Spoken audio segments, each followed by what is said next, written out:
오늘은 우리의 영원한 생명 되시고 우리의 소망이 되신 예수님께서 사망 권세를 이기시고 다시 살아나신 부활절입니다. 그러므로 여러분, 부활하신 그 예수님께 영광의 박수를 올려드리겠습니다. 할렐루야. 그러면 사랑하는 여러분, 오늘이 부활절입니다. 성탄절은 매년 12월 25일이 성탄절이지만 부활절은 왜 이렇게 해마다 달라지느냐, 부활절 날짜에 대해서 좀 더 여러 가지 의문점을 갖고 있는데요. 전세 교회에서 이 부활절 날짜는 어떻게 정했냐, 예수님께서 죽음에 다시 살아나신 부활주일의 날짜는 이제 그 계산은 바로 매년 춘분이 지나서 첫 만월에 걸린 주일이 곧 부활주일이기에 2026년 4월 첫 주일 오늘이 부활주일로 전 세계가 하나님께 영광을 높여드리고 있습니다. 그래서 부활절은 죽음이 패하고 생명이 승리하는 날입니다. 부활절은 마귀는 패하고 예수님께서 승리하는 날입니다. 부활절은 절망이 패하고 부활의 소망이 승리하는 날입니다. 그러므로 사랑하는 여러분, 십자가 위에서 예수님이 다 이루었다고 말씀하셨을 때 제자들은요, 모든 것이 다 끝난 것처럼 여겼어요. 왜냐하면 예수님, 그 스승 되신 예수님께 죽으셨고 그로 인하여 소망이 끊어졌고 미래가 사라졌기 때문입니다. 그런데 하나님은 사람들이 끝이라고 말하는 그 자리에서 새로운 시작을 준비하고 계셨는데 그 시기가 언제입니까? 오늘 보면 1절 말씀 우리 함께 받들어 읽겠습니다. 시작. 안식 후 첫날 일찍이 아직 어두울 때에 막달라 마리아가 무덤에 와서 돌이 무덤에서 옮겨진 것을 보고. 아멘. 그렇습니다. 하나님께서 새로운 시작을 준비하고 계신 그 시기는 분명하게 안식 후 첫날 일찍이 아직 어두울 때라고 성경은 밝혀주고 있습니다.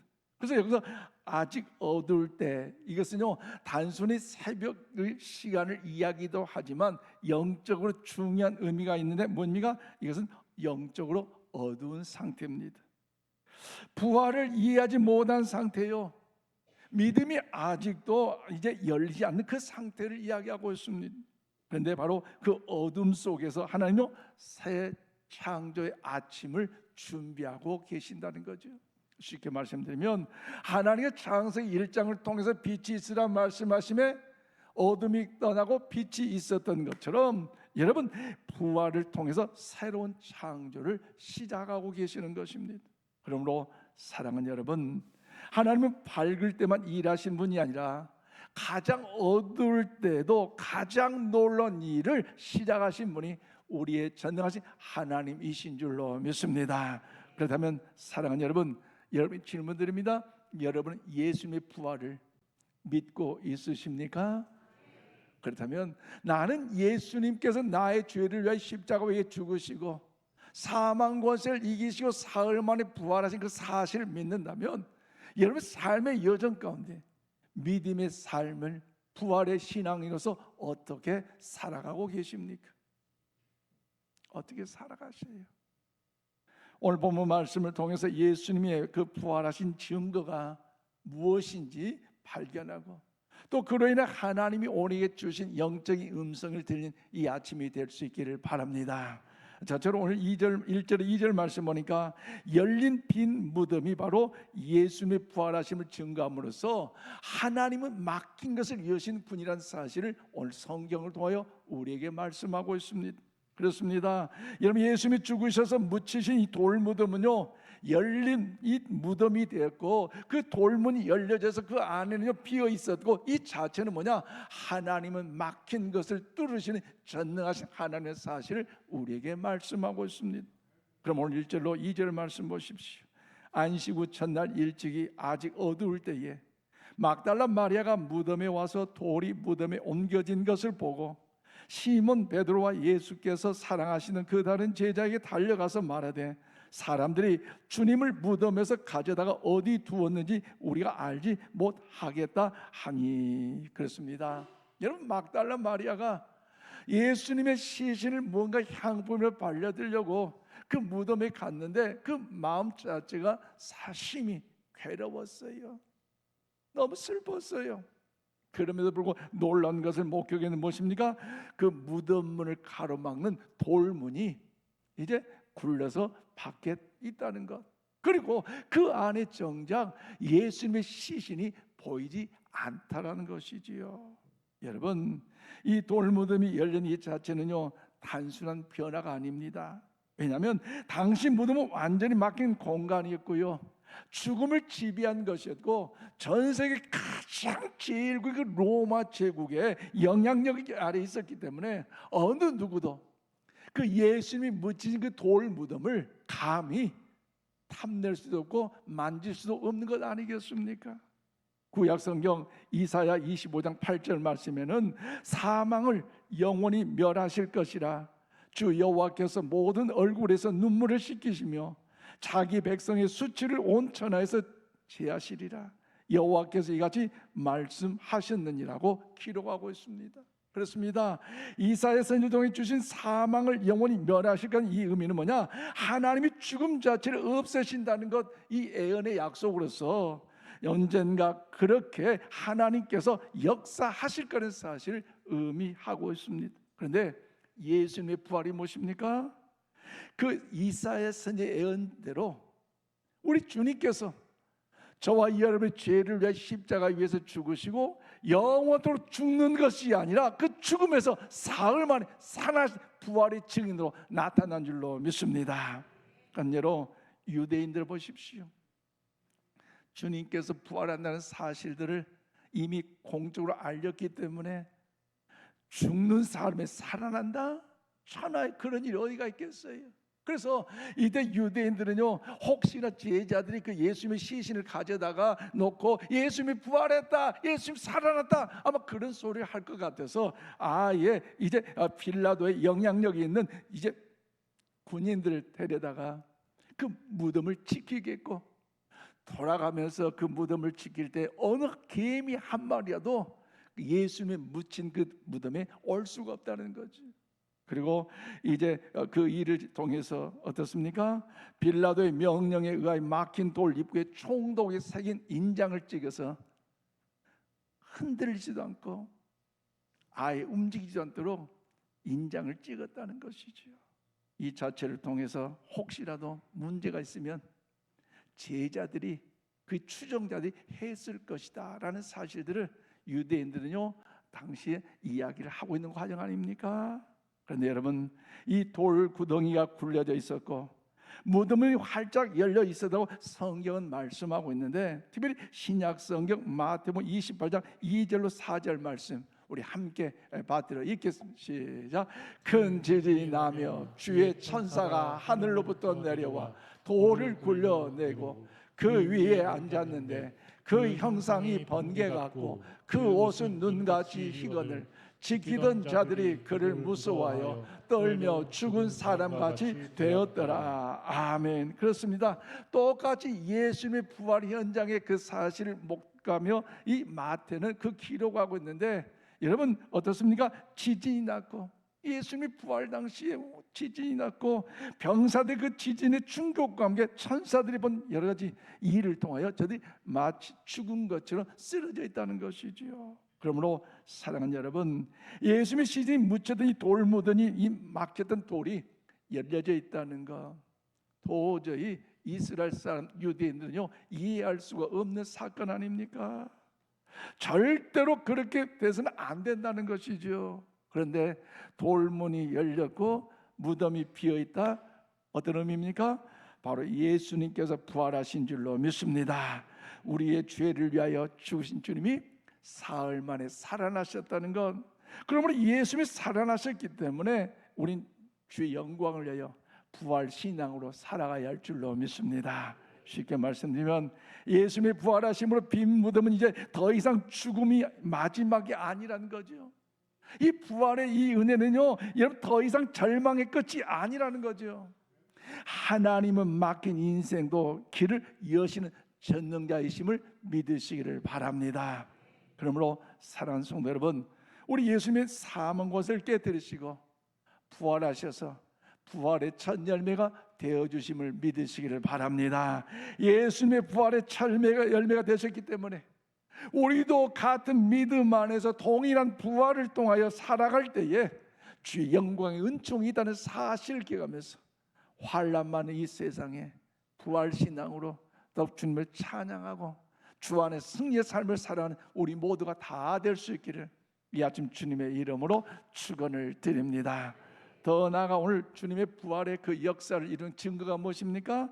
오늘 6절 7절 말씀 보니까 벗겨진 세마포와 수건이 있었고, 이것은요 예수님은 죽음을 완전히 이기셨다는 사실을 우린 말씀을 통하여 알 수가 있어요. 그래요, 예수님이 죽으셔서 돌무대에 묻히셨지만 다시 살아나심으로요 그곳에서는 벗겨진 세마포와 수건이 정리되어 있었는데, 이것은 예수님이 완전한 죽음을 정복하셨다, 죽음을 통해서 승리하셨다. 할렐루야. 하나님의 은혜인 줄로 믿습니다. 오늘 6절로 7절입니다. 시몬 베드로는 따라와서 무덤에 들어가 보니 세마포가 놓였고 또 머리를 쌓았던 수건은 세마포와 함께 놓이지 않고 딴 곳에 쌓았던 대로 놓여 있더라. 그래요, 오늘 베드로가 무덤 안으로 들어갔는데 그가 본 것은 여러분 어느 모습보다도 세마포가 놓여 있었고, 그 세마포가 예수님의 시신을 할 때 입었던 그 수의 아닙니까? 그리고 머리를 쌓았던 수건이 딴 곳에 잘 정리정돈됐다는 것. 여러분 이것을 볼 때마다 우리 느낀 게 뭐야? 아, 주님은 참 정리정돈의 달인이시다. 어떻게 그렇게 옷도 단정하게, 어떻게 수건도 단정하게 그렇게 했을까? 우리는 그렇게 생각해서는 안 된다는 것이죠. 여러분 하나님은 참 역시 질서의 하나님이다, 이렇게 봐서는 안 된다는 것입니다. 그렇다면 여러분 이 말씀의 의미는 무엇입니까? 예수님의 시신이 여러분 망가질 때에 보세요, 채찍에 맞을 때에 피가 나잖아요. 채찍을 끌어당길 때 살점이 띄어져 나가고, 창에 찔려서 물과 피를 흘릴 때에 세마포로 그 죽음을 이제 마지막 수의를 입혔는데 많은 피가 흘렸던 그 핏자국이 수의인 그 세마포에 나오고 살점이 그 옷에 남겨지는 그런 증거의 모습이 있는 것 아니겠습니까? 그래서 여러분 오늘날 이태리 토리노 성당에 가보면 예수님의 세마포 수의가 있습니다. 화면에 보신 것처럼, 이제 여러분이 인터넷을 통해서 보신 것처럼 세로는 여러분 어떻습니까? 4.4m, 가로는 1.1m로서 예수님의 수위에 십자가형에 처해있던 구렛나루의 그 턱수염이 여기에 영상으로 이제 보면은 레이저로 보면 나오고요. 그리고 주님께서 창자국에 있던 그 창자국, 또 가시멸류관 썼던 그곳의 핏자국, 바로 이곳을 통하여 나타나 보여주고 있다는 것이죠. 그런데 이 토리노 수의의 진위 여부에 대해서 논란이 좀 있긴 합니다. 이것이 정말 예수님을 감싸던 수의다, 아니다, 중세에 만들어냈던 아주 정교한 위조품이다, 논란이 있긴 하지만 여러분 가장 중요한 것은요, 그것이 진짜냐 가짜냐, 그것보다 중요한 뭡니까? 예수님께서 수위에서 나오셨더라. 아멘이셨습니까? 그 죽으셔서 수위를 입으셨는데 수위 자체가 벗겨져 있었고 머리를 감쌌던 그 수건이 곱게 개졌다는 것, 이것이 사실 아니겠습니까? 그렇다면 사랑하는 여러분, 이 장면이 오늘 우리에게 주는 영적인 의미는 무엇입니까? 죽음이 예수님을 더 이상 붙잡지 못했던 증거 아니겠습니까? 그래서 사도행전 2장 24절 말씀에는 하나님께서 그를 사망의 고통에서 풀어 살리셨으니 이는 그가 사망에 매여 있을 수 없음이라고 증거하고 있습니다. 그렇습니다. 여기서 그가 사망에 매여 있을 수 없는 이 의미는 예수님의 죽음에 붙잡힐 수 없는 분이시기 때문에 다시 살아나시는 사실을 의미하고 있는 것이지요. 그러므로 사랑하는 성도 여러분, 예수님 부활은 겨우 살아나는 사건이 아니라 완전히 죽음을 이긴 하나님의 은혜의 승리의 사건인 줄로 믿습니다. 즉 예수님은 죄를 이기셨고 사망을 이기셨고 마귀를 이기셨습니다. 그래서 우리 더 이상 패배하는 인생으로 살 필요가 없어요. 왜냐하면 부활은요, 우리의 신분을 바꿔놓았다는 것이죠. 그 은혜를 기억하면서 요한복음 11장 25절 말씀을 우리 힘차게 받들어 읽겠습니다. 시작. 예수께서 이르시되 나는 부활이요 생명이니 나를 믿는 자는 죽어도 살겠고. 아멘. 그렇습니다. 예수님께서 친히 하신 말씀이요, 나는 부활이요 생명이니. 할렐루야. 그렇습니다. 예수님은 죽음을 통과하신 것이 아니라 죽음을 완전히 정복하셨습니다. 말씀을 맺겠습니다. 그럼 사랑하는 성도 여러분, 부활은 과거의 사건이 아닙니다. 오늘 우리의 삶을 바꾸는 현재의 능력이 됨을 믿으시기를 바랍니다. 그래서 우리가 예수님의 부활하심을 믿을 때 우리 안에 두려움이 평안함으로 바뀌게 되고, 그 부활의 그 은혜를 우리가 믿을 때에 우리는 여러분 절망이 소망으로 바뀌게 되고, 그 주님의 부활하심을 믿고 나갈 때에 묶임이 자유로 바뀌게 될 줄로 믿습니다. 또한 예수님 요한복음 12장 25절에서 나는 부활의 생명이니 나를 믿는 자는 죽어도 살겠다고 말씀하신 것처럼 이제 우리는 선택해야 됩니다. 여전히 어둠 속에서 머물 것인가, 아니면 부활의 빛 가운데로 살아갈 것인가? 여러분, 전자입니까? 후자입니까?